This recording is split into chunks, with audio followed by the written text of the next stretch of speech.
पश्चिम में यूपी के लोगों के लिए एक अच्छी खबर आई है। गौतम बुद्ध नगर जिले में बनने वाले जेवर इंटरनेशनल एयरपोर्ट का काम जल्द शुरू होने वाला है। इस परियोजना के लिए आज Swiss company Zurich airport international AG और उत्तर प्रदेश सरकार के बीच एक समझौता हुआ है। ज्यादा जानकारी के लिए हमारे संवाददाता समीर दीक्षित के पास चलते हैं। समीर, बताएं इसको लेकर और क्या जानकारी है आपके पास?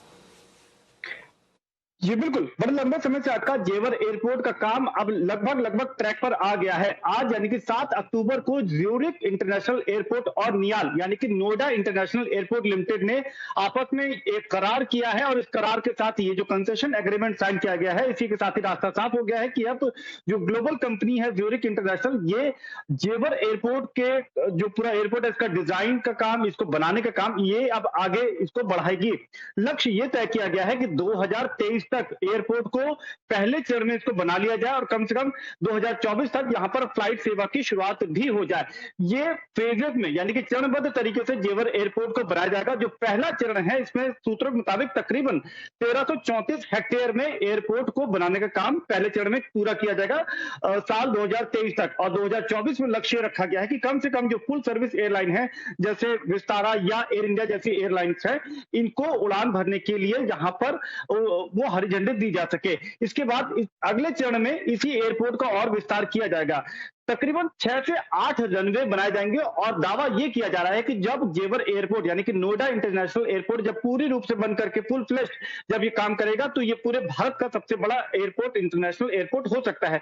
अब इससे फायदा किसको मिलेगा? फायदा सबसे ज्यादा मिलेगा पश्चिमी उत्तर प्रदेश, साथ ही पूर्वी दिल्ली में रहने वाले लोगों को। अगर आप जब ये जेवर एयरपोर्ट बन जाएगा तो पूरा गौतम बुद्ध नगर का इलाका, जो पूर्वी दिल्ली है, आगरा है या आसपास के जितने जिले हैं, इन यहाँ के हवाई मुसाफिरों को अब जेवर एयरपोर्ट जाने में आसानी होगी और वहां से वो अपनी डोमेस्टिक या इंटरनेशनल फ्लाइट पकड़ सकते हैं। ज्यूरिख इंटरनेशनल एयरपोर्ट को बनाने का ये एयरपोर्ट बनाने की जिम्मेदारी मिली थी नवंबर 2019 में।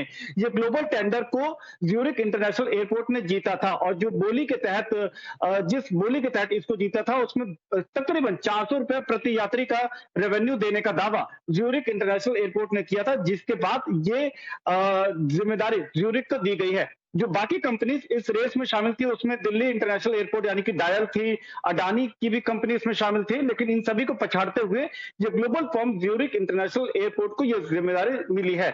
अब ये जो पहले चरण में जब 2023 में इसको काम पूरा किया जाना है और उसके बाद 2024 कम से कम ये बड़ा लक्ष्य लेकर के सरकार आगे चल रही है कि 2024 में फ्लाइट सेवा की शुरुआत के साथ ही जो दिल्ली एयरपोर्ट पर जबरदस्त दबाव है उसको काफी हद तक तकरीबन 30 से 40% तक उस दबाव को कम करके जेवर एयरपोर्ट को शिफ्ट कर लिया जाएगा।